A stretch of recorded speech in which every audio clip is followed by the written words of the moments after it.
Tunga lafiya ka samba flani mugan ani nani programu e ma min be no ko terrain ti bolo terrain be tunga lafiya bolo banangoroni kaw fe no terrain kelen la bela jele titre foncier di 15 sur 20 ibse ka dogo ni sara kalo ero war keme duruni bi wolonvla ani saba awo ero war keme duruni bi wolonvla ani saba fo san kele o konnala walma ero war keme saba ni bishege kalo tan ani shegin konnala terrain yere musakai se fa wari million nani ani wa keme ni kla terrain sara la terrain papier alebeke itay e ma mi fana be no ko terrain bi bolo ibe fe ka jo amusaka beti bolo yoroni kele e se ki se no tunga lafiya ka tona ni oye pari no so jo ton o kuma la samba flani mugan anan to sebon ulu damnena villa simple ale million mugan ani wore a ton wari ero war keme duru ani e bishegi etage duplexi ale million binani ani flay a ton wari ero war keme wolonvla ani bishegi ni be fe ka i to sebe awole anga nega juru strala e mami fana be no ko appartement kadigi tunga lafiya na appartement ke banangoroni kaw fe no appartement songo e million mugan ani nani ibisa ale fana dogo ni sara ero war keme wolonvla ani mugan fo san nani o konnala awo san nani tunga lafiya nana tunga range ulu lafiya likama op mala anga nega juru sira ayo bamba 00223 72 18 42 47 walma 00336 41 94 03 80 tunga lafiya ka lanyini e femi malende munu sigleme jamana ko ka o beka se ka so kelengelen soro ba maliba ali konnala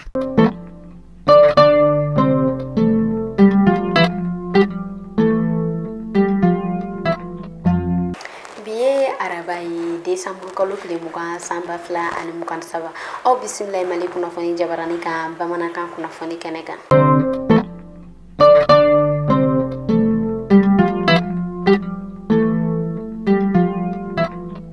kuna foni damnena amalo doni aka fo kenaya tigila moko aleni mamunu ni ulwera kwa nga bara o benoni sanfe bara uwera kwa mani amu ulubuli komite mawo olu era kwa mbola ka kuna foni dige kuna foni amunu kwa nana nu uya ira ka foni wakati dama doyina ko fem yere to ko nene ko aleni fien ko uwera kwa ni barka bna bo ko sebe fo kata se décembre ko lokile mugan saba ma samba fla ani mugan saba kwa nana o ko kwa nana kenaya tigila mawo ulwera kwa ni wele ko uwera kwa ni blade masaw ulwera kwa ma ko ulwere kon katuka don kwa fini nyema ulwere kon do ulula ko ka doni bo ulwere kon ga jila baraw ulula ame wakati mi kon nana ka sabu ke ko ni nene aneni fien ko foten ko ulwere kon binani demsonu ka bana chama ina fo fem yere pini moni soko alini dishu ko fien na bana chama me soron wakati ina ko ka demsonu ko ulula do ko sabe ko hakide to uluka kene akula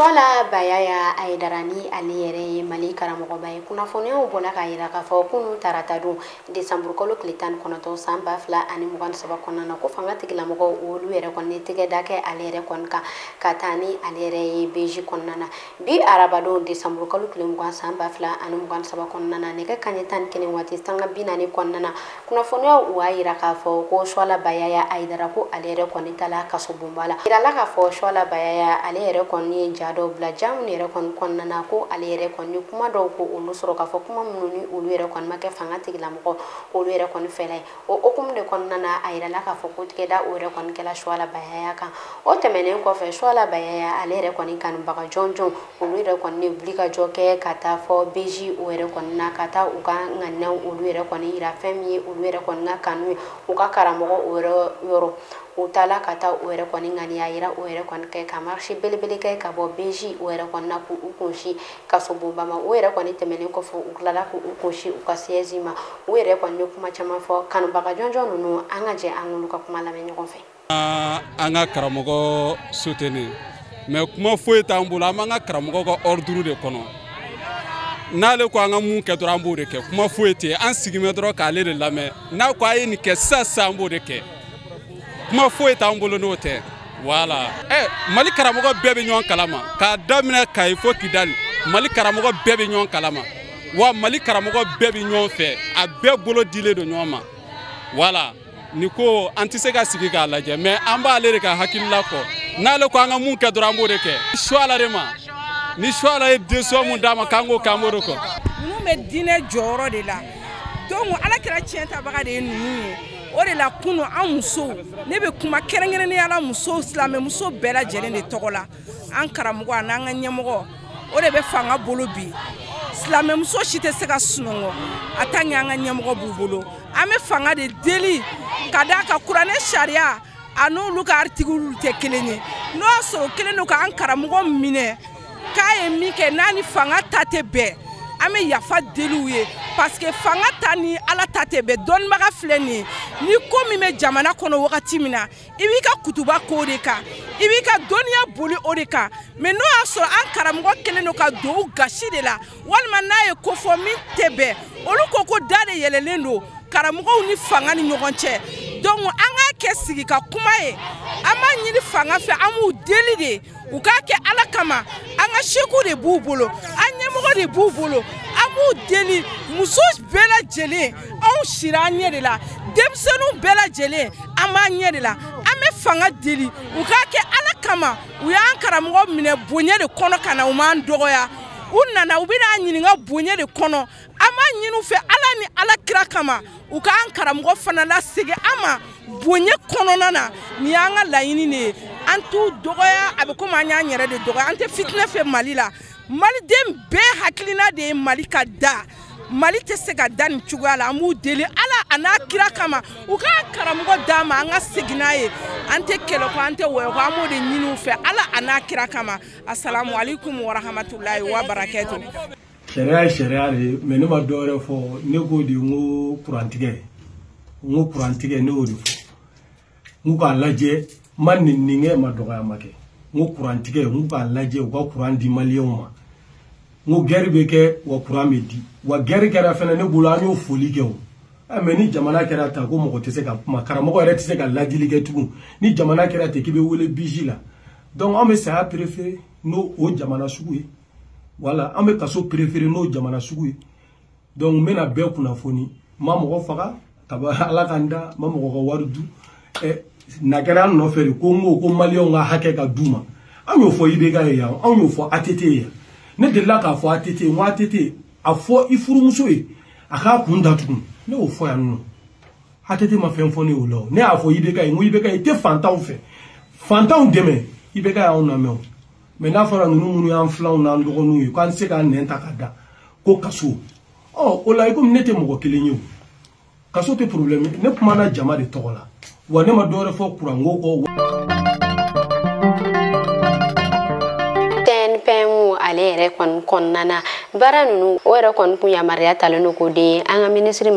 min ni ale bɛ baara ɲini ale ni sɔrɔ boso ale ni fɛn min tɔgɔ ye ko baara dege ni ale bɛ wele ko madame Bakayoko Aminata Traoré ale ma o y'a yira k'a fɔ ni sen ta o yɛrɛ kɔni kun bilalen don minɛn min kɔnɔ o de ye baara ɲini gɛlɛya ale ni fɛn min ye baara dege o yɛrɛ kɔni gɛlɛya n'u ye o hukumu kɔnɔna na ONEF ale yɛrɛ kɔni ɲɛma o yɛrɛ kɔni y'a yira k'a fɔ ko olu yɛrɛ kɔni b'u jɔyɔrɔ ko o yɛrɛ kɔni fin kosɛbɛ ni baara ko ninnu kɔnɔna na fɛn min yɛrɛ kɔni sanfɛ kalanso olu yɛrɛ kɔni ka baara dege ale ni olu ka baara ɲini ko yɛrɛ kɔni bɛna u jɛniyɔrɔ fi o kɔnɔna na kosɛbɛ.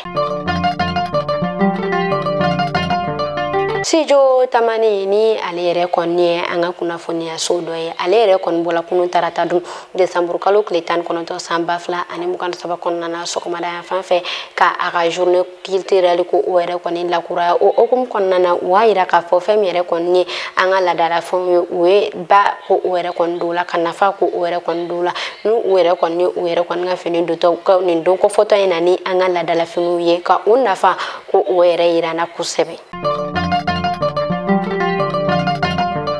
Jɛya ko o yɛrɛ kɔni kunnafoni la an ka Bamakɔ Sudanɲari a yirala k'a fɔ maa minnu ni olu yɛrɛ kɔni ka baara o yɛrɛ kɔni bɛnnen don jɛya ko ma kɛrɛnkɛrɛnnenya la dugu saniyani u y'a yira k'a fɔ ni yɛrɛ kɔni kɛla fɔlɔ ni olu yɛrɛ kɔni kɛlen don ka fɛn labɛn fɛn min ni ale bɛ wele ko balayage mécanique ale yɛrɛ kɔni